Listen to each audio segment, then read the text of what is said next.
In this video, I'm going to use Claude Code to scaffold a complete full-stack mobile application featuring a Flutter front-end and a NestJS backend.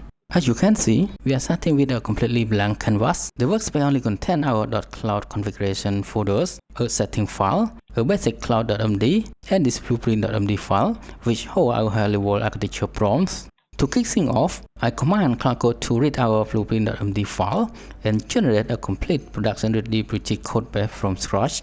Now we just sit back and wait it to finish generating our repository while the AI take care of the heavy lifting. If you enjoy seeing modern full stack workflow like this, take a second to hit the like button and subscribe to the channel.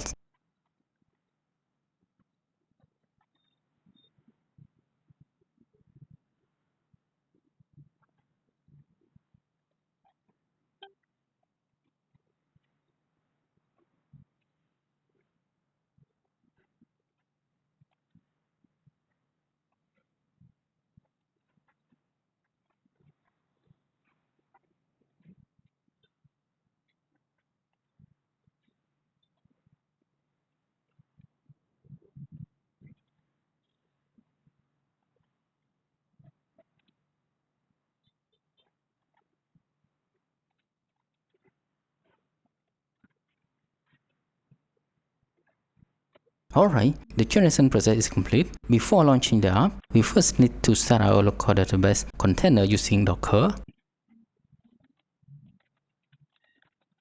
With our database running in the background, let's jump into the terminal to initialize our backend. We navigate into the backend directory, run npm install to grab our dependencies, and then execute mph prisma migrate deal --name init to apply our database schema. From there, we seed the database with initial coffee shop data using nph schema db seed and speed up the server using npm run start deal. To verify our setup, let's open up table plus and test the local database connection.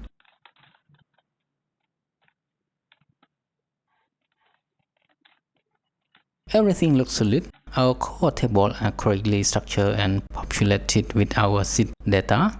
Now let's switch gear to the front end. For a clearer workflow, we should open another instance of VS Code directly inside our front end project directory. From here, we run a quick package install to fetch our necessary Flutter dependencies.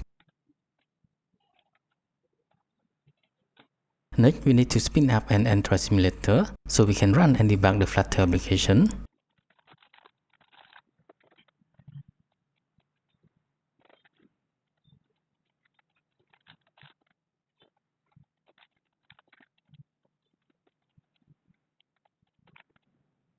With both the NestJS server and the mobile environment live, we're ready to start integration testing. First, let's attempt to sign in using a test user account. Okay, it looks like we hit an unhandled exception. To figure out exactly what's breaking, we need to check our authentication logic and fix some temporary logging. Look at our backend terminal. The authentication API is actually responding normally with a successful payload. This means the bottleneck is entirely on the front-end side.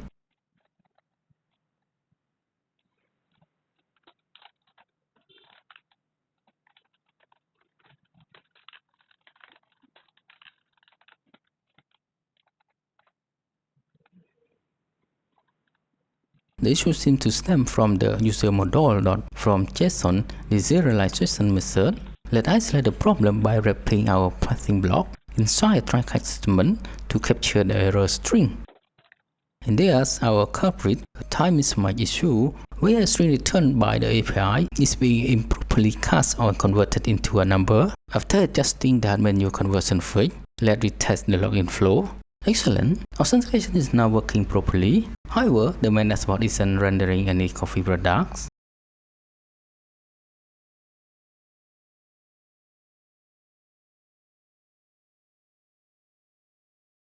We can see the raw data is arriving safely from the API, so likely another rendering or data parsing breakdown. This time, instead of hunting it down manually, I command Claude Code to analyze the workspace and fix the bug. It looks like another underlying string to number conversion issue. Once Claude Code finishes refactoring the code, we can jump back in and test the app. Awesome! The product catalog is showing up exactly as intended. Let's test the core product logic by adding a few products to our cart and placing an order. After submitting the order, we can see that our valid credit balance was successfully deducted, but when we switch over to the order history tab, the list is completely blank. Once again, let's leverage Claude Code to diagnose and fix this missing data issue.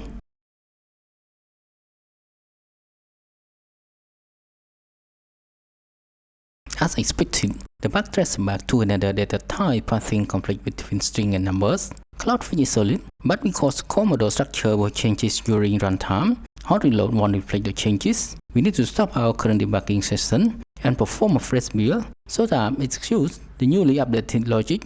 Now that the app has completed a core restart, everything is running perfectly. The order history list map out data accurately alongside the updated credit balance. Now that the entire full stack loop is operational and thoroughly debugged, our final step is to commit our progress and push the production code base up to the GitHub.